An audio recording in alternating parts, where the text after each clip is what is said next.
Today. Is good. Just checking. Yep, you sound good. Great. You're all set, and I'll leave you to it. The floor is yours.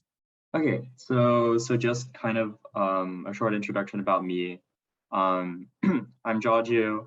I'm a sophomore at Stanford, and I've really had such a great opportunity to work with qBraid over the summer, doing stuff on software, but also with research. And one of the great things about qBraid, for example, is that in addition to the software we're developing, we really want this to be a great tool for education, and if you want to get started, to do research. And so just wanted to put that out there. And so part of what I learned is and have been doing research on is quantum optimization. And as I will share my screen now,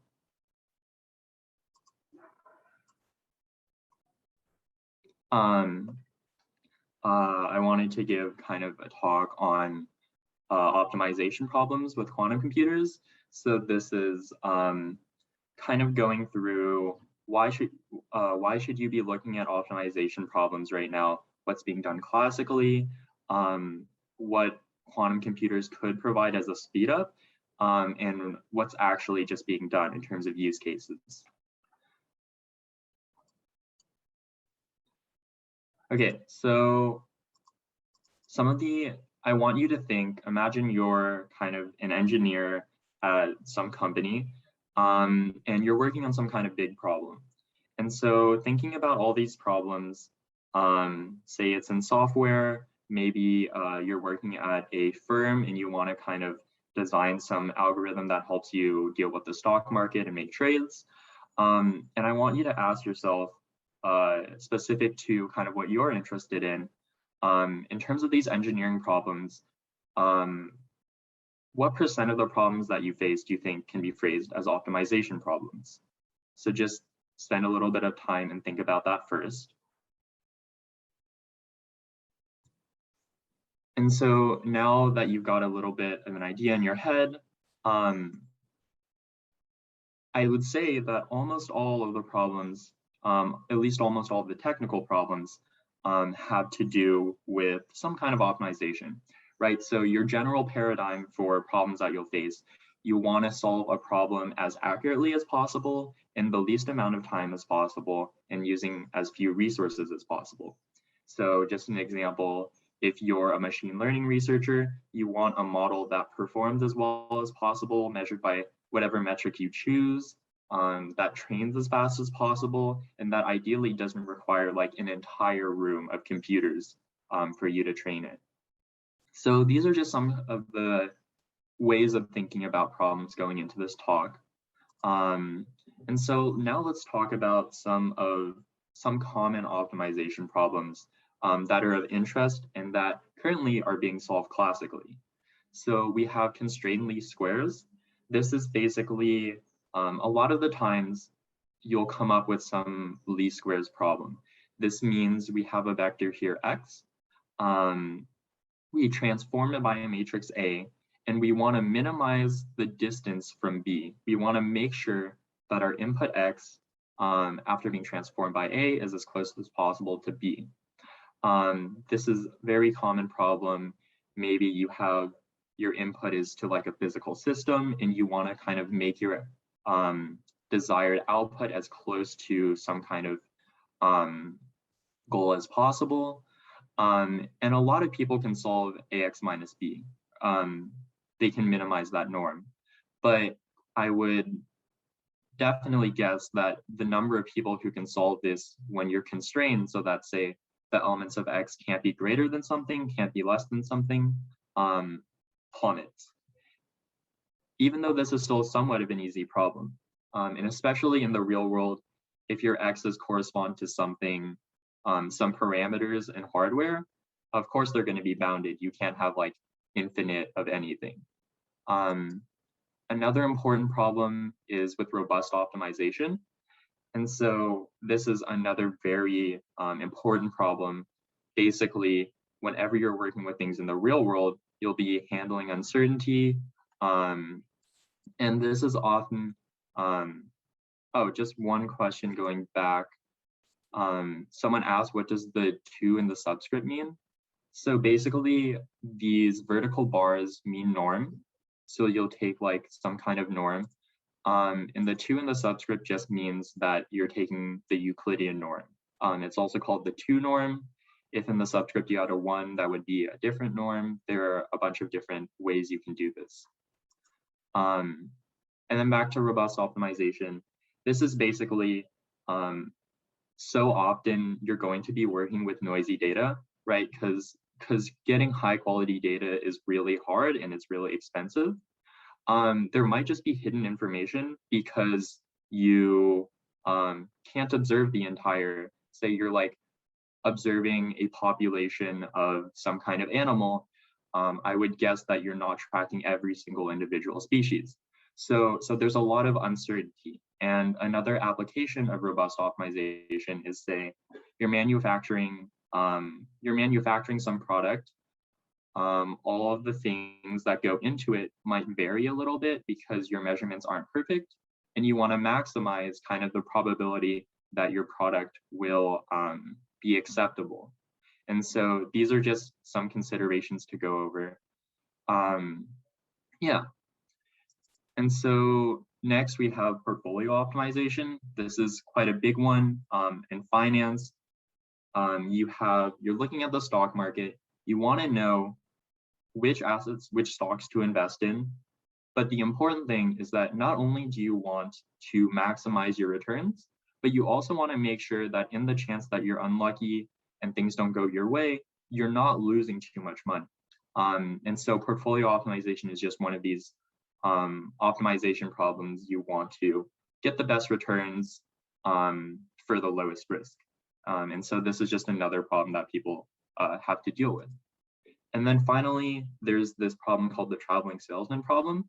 I'm sure many of you have heard of it, or at least have heard someone talking about this. Basically, you have a bunch of points, maybe they're cities, and you want to find the best way to get to all these cities while traveling the smallest distance. This is a very famous NP-hard problem, and the time complexity you see here. Time complexity means like roughly the amount of operations that you'll need to solve. It scales exponentially, which is incredibly bad and means that you can't practically solve these problems for anything somewhat large or useful. And just to get you an idea of how big this problem is, if you have 60 cities and you want to find the best way to traverse all of them, the number of different paths is 60 factorial, which is roughly equal to the number of atoms in the universe. And here you can see kind of a map as of 1998 of all 13,000 cities with a population above 500. And so really, with anything useful, you cannot get a perfect solution for the traveling salesman. There are good algorithms for kind of approximately solving it, but you can't get the exact best solution in good time. And so now that we have these problems, you can really embed them into different cases of optimization problems. So here are just some classes of optimization problems. Convex means we can pretty efficiently solve it. Non-convex means with these kinds of problems that we might have good solutions for getting, we might have good approximate ways of getting solutions, but getting the absolute best solution is still very hard. So yeah, all of those problems mentioned before can be embedded into one of these subgroups. But for the duration of this talk, I really wanted to focus in on one of them, which is probably the most simple to get into. It has the most direct connection to quantum mechanics. And as you will see, it is actually quite a useful one.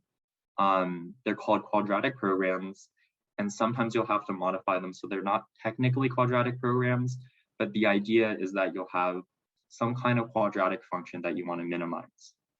And the good thing about going with quadratic programs is, one, they have the most research done on them in terms of solving them with quantum computers.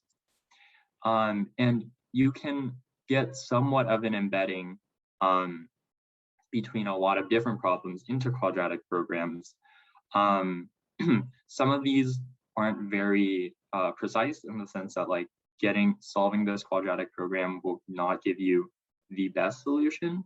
But the point is, if you have a different type of problem, such as one of those ones that I mentioned earlier, even if it can't be embedded to a quadratic program exactly, I'm sure there's some kind of way to help get a better solution by solving one.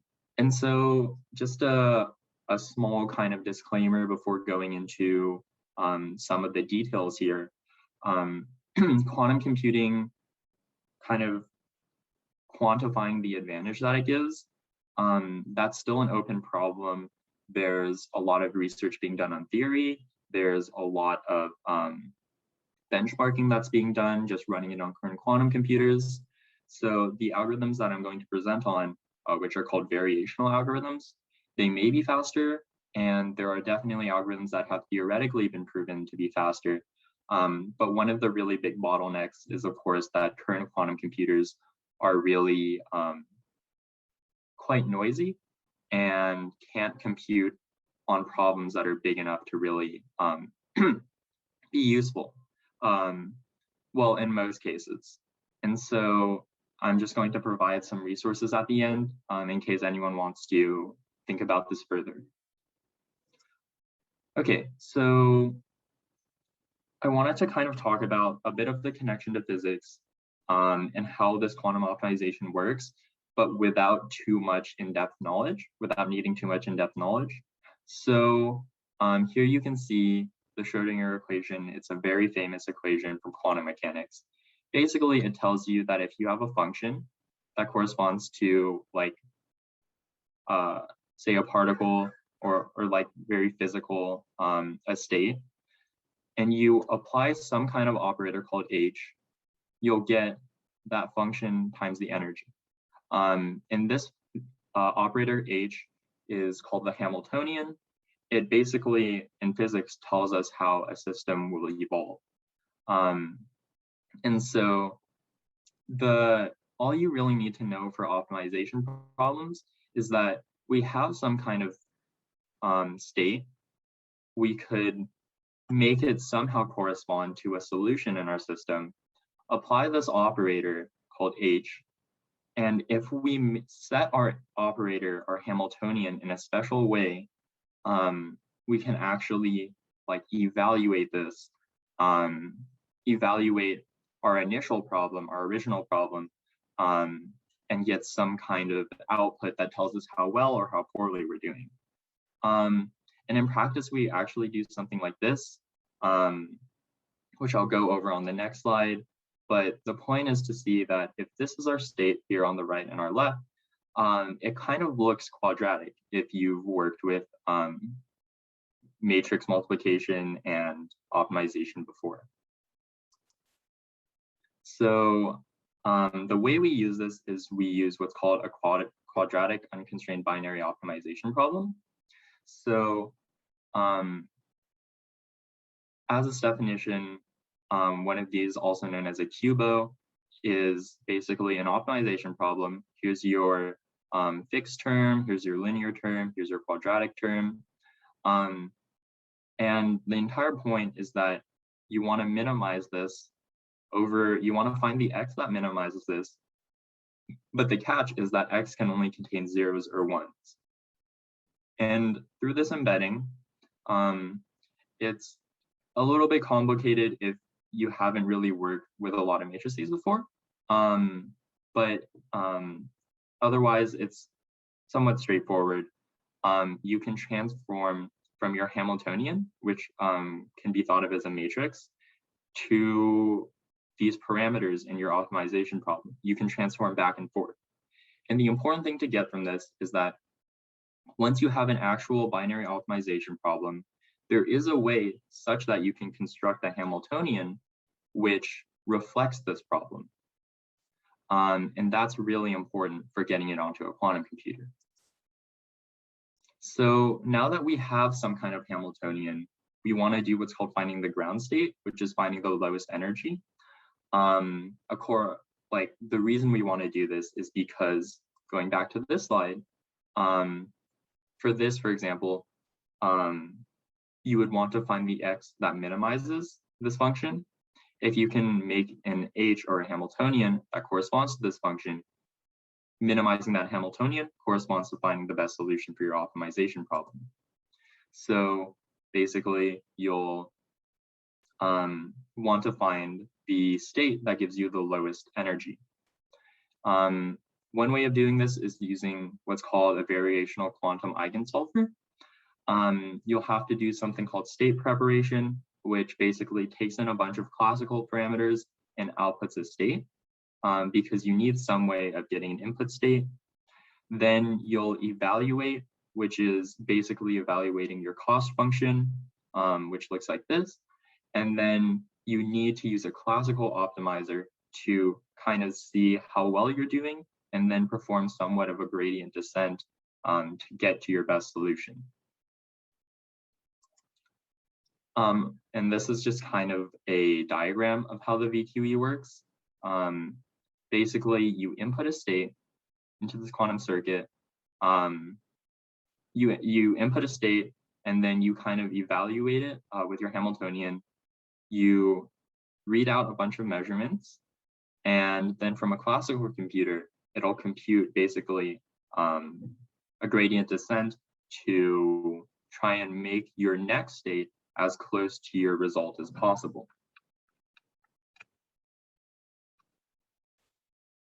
Okay, and then next is just how to find the ground. There's a different way of finding the ground state, which uses a different type of quantum computer called a quantum annealer. And basically how this works is it'll start with a very simple Hamiltonian, which it's very easy to find the ground state of. And it'll take the Hamiltonian you want, and it'll slowly over time superimpose your final Hamiltonian that you want with your initial Hamiltonian. And the reason it does this is that if it does it slow enough, your particle will remain in the ground state. It starts in the ground state for the initial, and then hopefully it remains in the ground state for your final. And so this is another way of trying to find this ground state with a different type of quantum computer. And then give me 1 second just to plug in my computer. Sorry about this.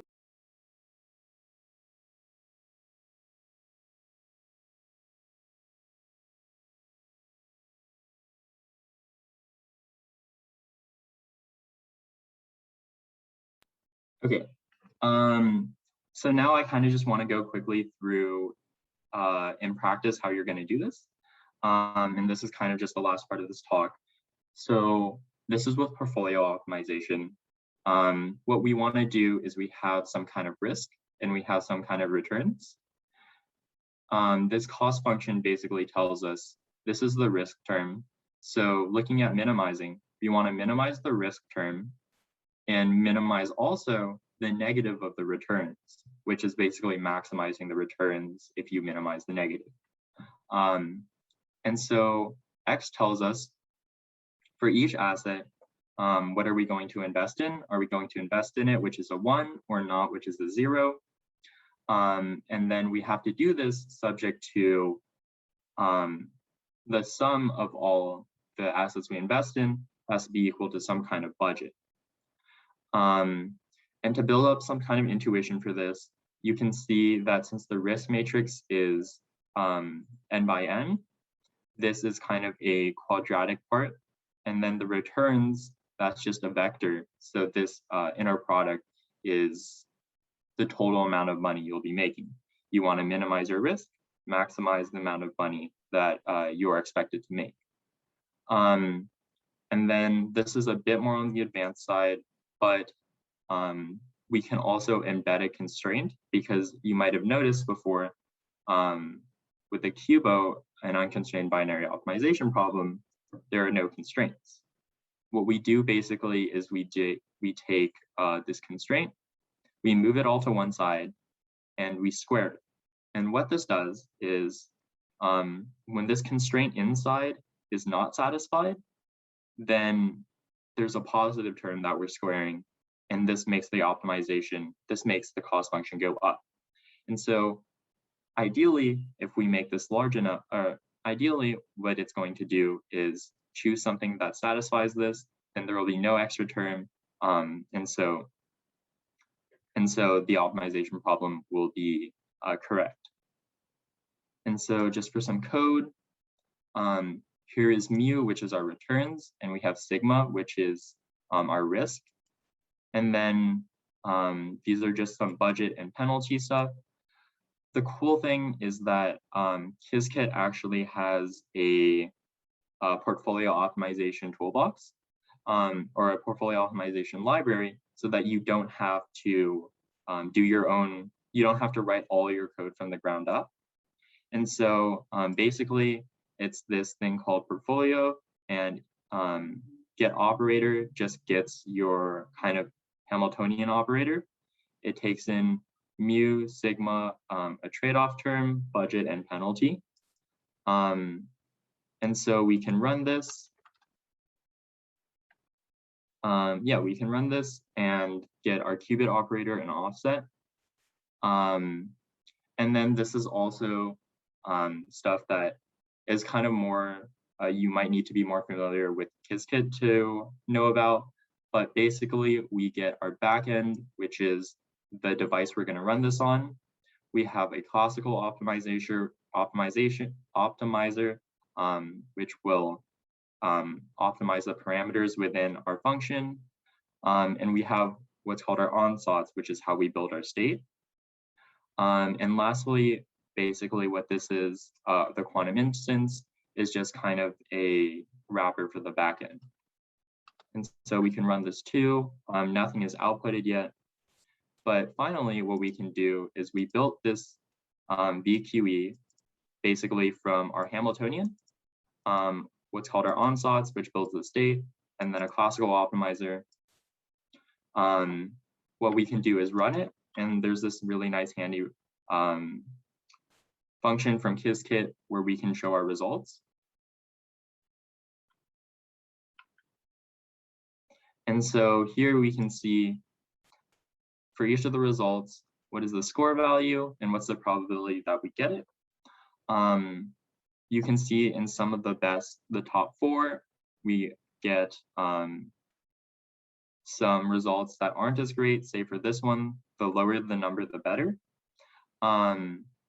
But you can see that we've gotten some results. And just to keep in mind, out of the top 4, the best ones are to invest in the 3rd and the 4th asset and the 2nd and the 3rd asset. We can do a very similar thing with the numerical solver. This is a classical solver. And if we run it here, we see that the best result is to actually go and invest in the 2nd and 3rd asset, which, while the quantum computer didn't say is the best one, did show up in one of the top 4. So still, quantum computers are a bit noisy as of now, but roughly you can see they can be used to solve optimization problems.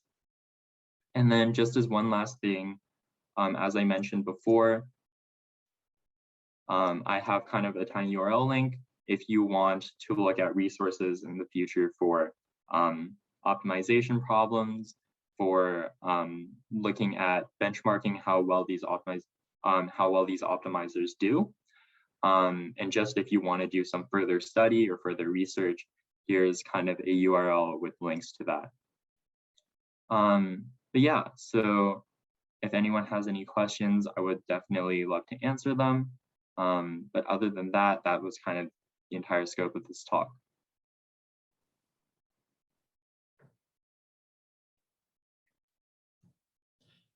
Thank you, Jiaju. So question for you, knowing that you're, as you stated, a sophomore, is this, have you been using these equations and to do any trading? on your own as far as trying to figure out how these apply? Like what data sets are you using? Yeah, that's a really good question. So for the data here, um, in this workbook, it was just kind of generated from qBraid pseudo random data generator. But in practice, like for example, what I'm doing research on right now, and what I think is really important for quantum researchers to do if they're working in finance, to make these algorithms, to make their runtime believable in the sense of convincing people who might be a bit skeptical that these algorithms really do work and that they are worth a shot, is to actually use real stock data. And for example, I was using data from the S&P 500, which is just kind of a collection of 500 different stocks that kind of accurately represent the market. And so, yeah, I haven't used this to actually do any trading, but in terms of formulating these optimization problems, getting real data and comparing them to actual commercial level classical solvers, that's something that I've really been working a lot on, and just trying to show that these quantum solvers actually really, at least, are very close to getting to improving over the classical solvers. I think that's using real data is very important. So based on the amount of work you've done to date and researching this, how far away do you think it is then from being actually implemented into the markets or by firms? Yeah. So in terms of that question, I would say there are really two parts of quantum optimization for finance, for example. One is the short term. So this would be stuff using variational algorithms. This would be stuff, say, that I presented on. These are algorithms that work with these current quantum computers, the ones that are very noisy. I would say that while these algorithms get better at a very surprising rate, because people find ways to improve the quality of solution, reduce hardware requirements, and of course, quantum computers are getting better. I would say that right now it's still a bit far off from actually being used. However, firms such as, say, Goldman Sachs, JP Morgan Chase, are also looking into very far in the future. And by very far, I mean in terms of the quantum computing, how far quantum computing is. So this is like 5 to 10 years when we'll have what's called fault-tolerant quantum computers. These are much stronger and more capable quantum computers that are error corrected and that we will be able to use for like much bigger algorithms. And I would say, at least in that field, so looking ahead 5 to 10 years, to writing out algorithms now that will be able to be used there. It's a very big, it holds very big promise. And that's definitely evident because a lot of these firms have already started spending money to get research teams to look into these applications. So kind of to sum this up, with near-term quantum computers, the algorithms are improving very fast, but I am still definitely skeptical about when they'll be able to be used, in practice at least. And then in terms of the long term, for more theory stuff that'll be applicable 5 to 10 years from now, I would say that definitely a lot of, not just firms, but a lot of companies in general are really taking this seriously. Thanks. So knowing that we have a fairly significant sized audience that are students and potentially researchers like yourself, can you maybe give us a little insight into the motivations behind your work and kind of where you see yourself in 5 years and with regards to the quantum field? Yeah, and one thing that you kind of mentioned, since a lot of people here are students or are kind of just interested in this, one thing that I'll answer after this is also just like getting into quantum computing. Um, so sorry, could you repeat the first part of the question again? No, that's okay. It was along those lines with regards to you being a student and kind of where do you see yourself in 5 years, as well Mhm. as, you know, what drives you and excites you about the quantum beyond, you know, obviously what you discussed today with regards to financial modeling. Yeah. So what excites me right now is that there's so much to be done. There's so much research out there, um, not just in finance, well, also in finance, but not just in this kind of optimization, but say in machine learning. There's a lot of research to be done. Um, but in 5 years, um, and this might be a little bit longer also. Yeah, so probably a bit longer than 5 years, but also just quantum computers are getting a lot better, and eventually, when error corrected quantum computers are around, that will be kind of really huge.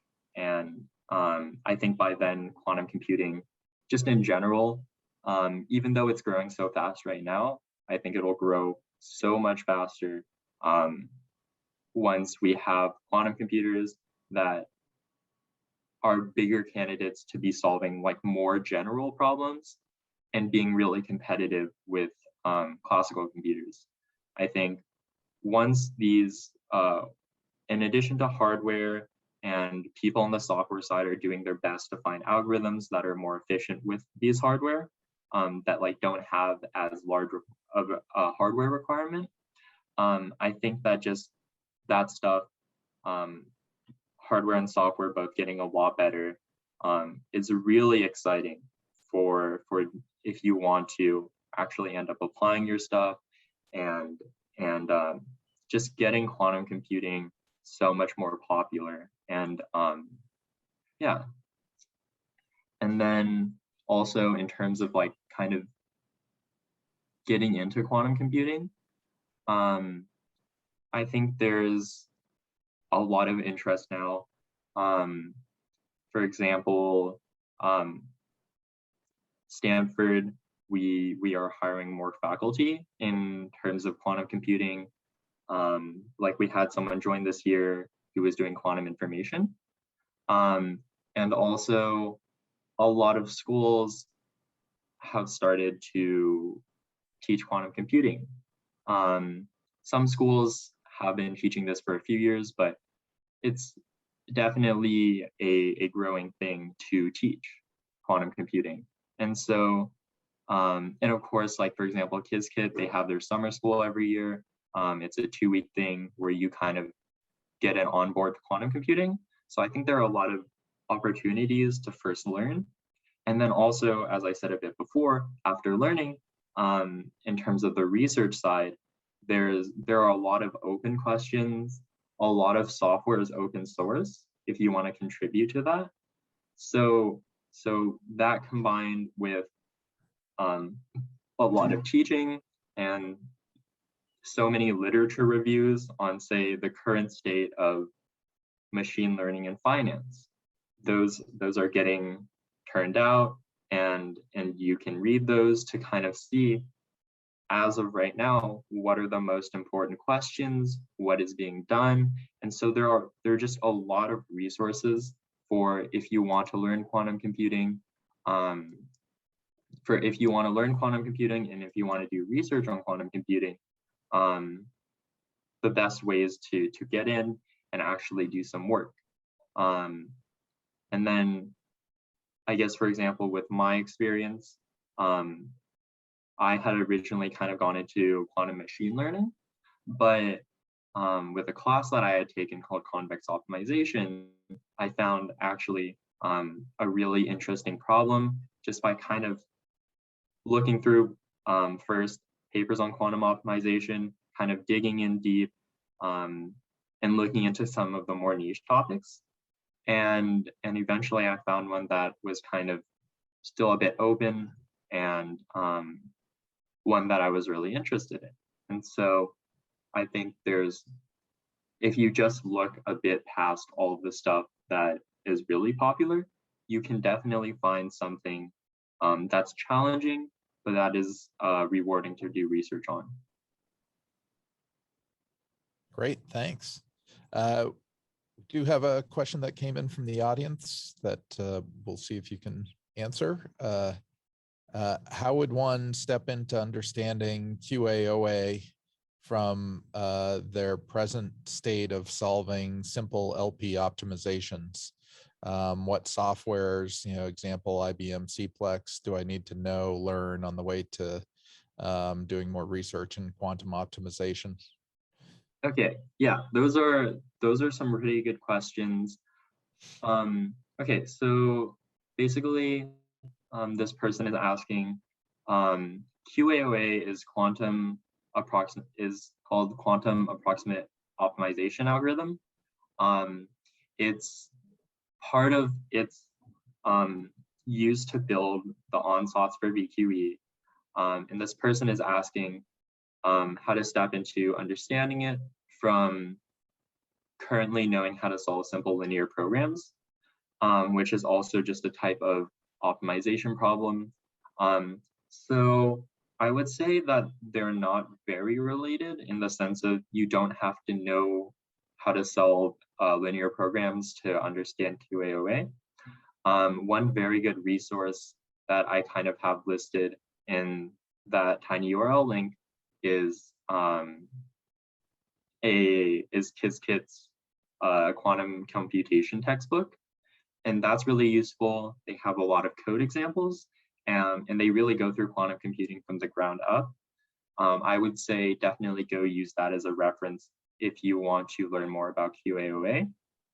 And QAOA is more on like the mathy side, and so just like be prepared for that. Although one thing important to note, you don't have to know all this math if you're going to go into quantum computing, because libraries like qBraid, libraries like Circ, they already have it implemented for you. So just again, quantum computing, getting into it is very, very friendly to people from all different backgrounds. And then for the second part of the question, what softwares do I need to know on the way to do research in quantum optimization? So in terms of software, I would say, and you mentioned IBM Cplex, which is, if I'm not wrong, IBM's classical kind of optimization package. So yeah, I would say in terms of software, you should know some well-respected software. So whether this is Cplex, commercial solvers such as Mosaic, Gurobi, there are open source solvers that people also definitely, that have definitely made a name for themselves.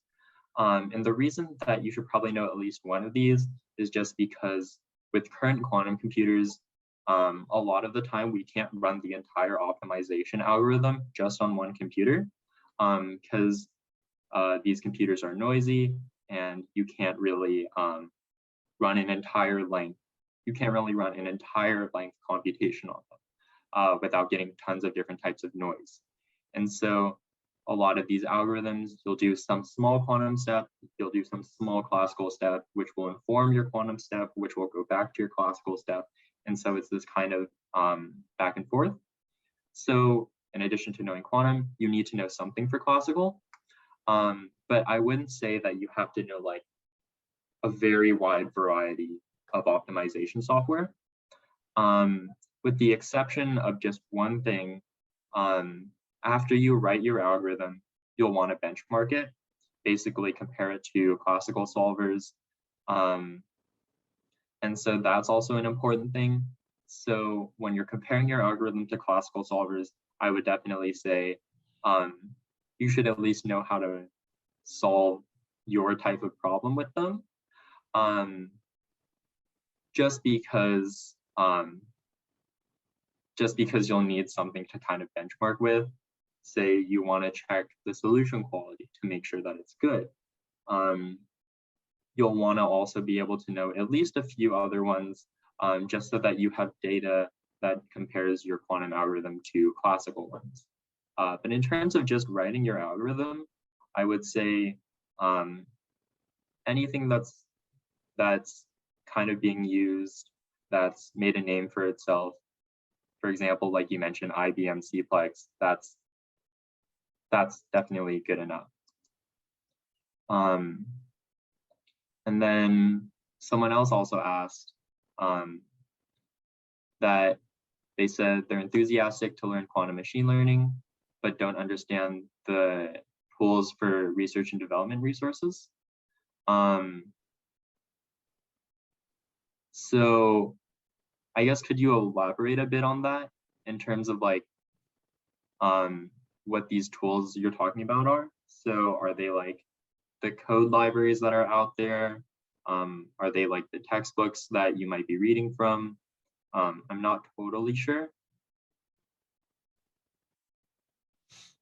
I guess I'd follow up with a question that I think came up earlier today, which is talking about is quantum at a point where you can even bring machine learning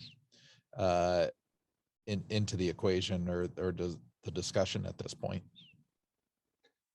Yeah, I think that's a very, very pressing question.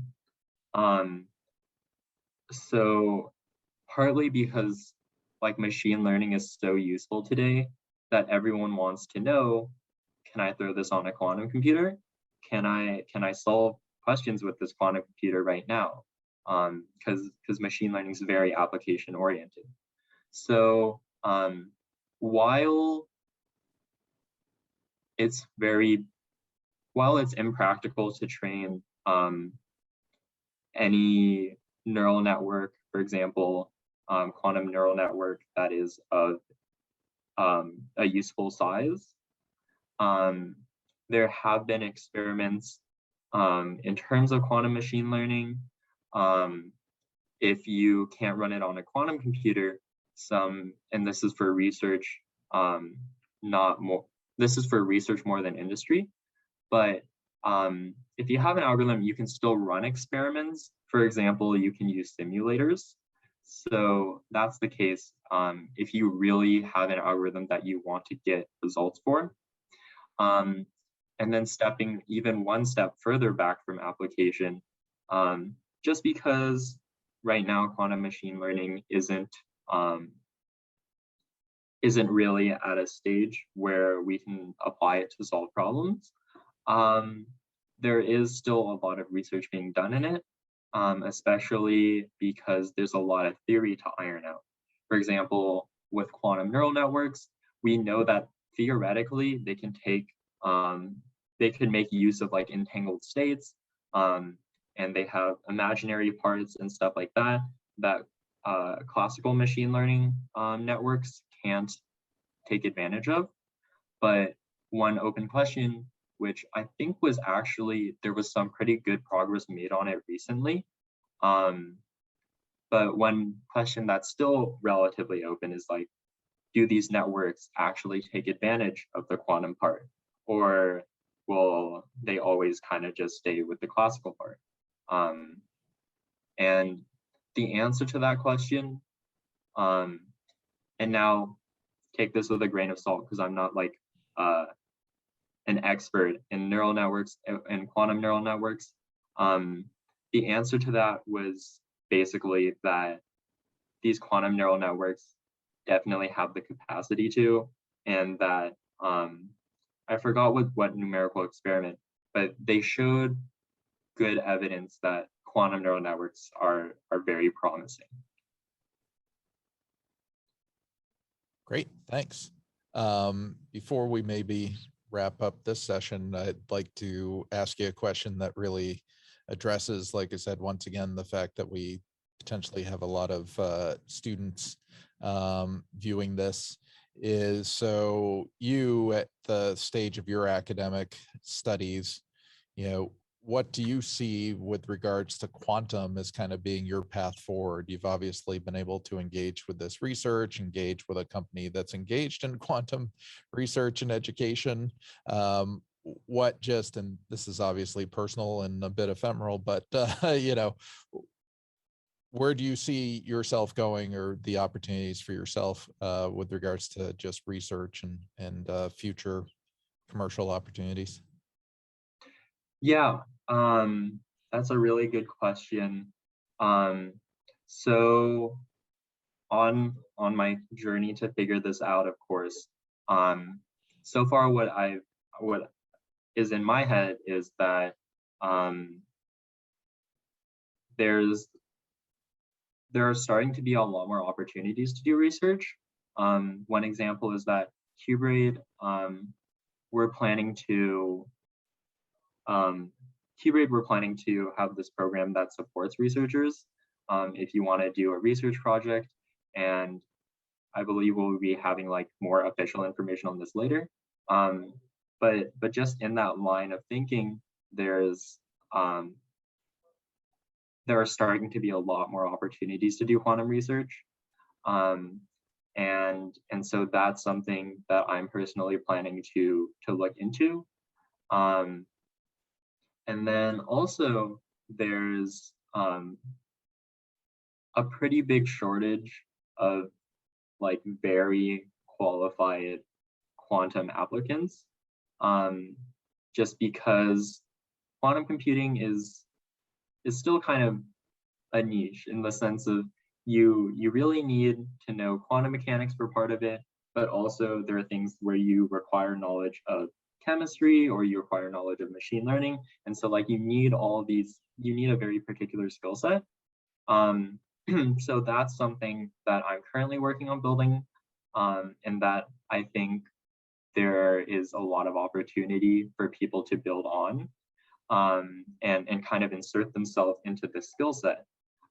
So that's a second thing that I'm working on in kind of like the more academic classes side, just taking a good combination of physics, but also knowing machine learning, just being flexible and all the different possibilities you can have.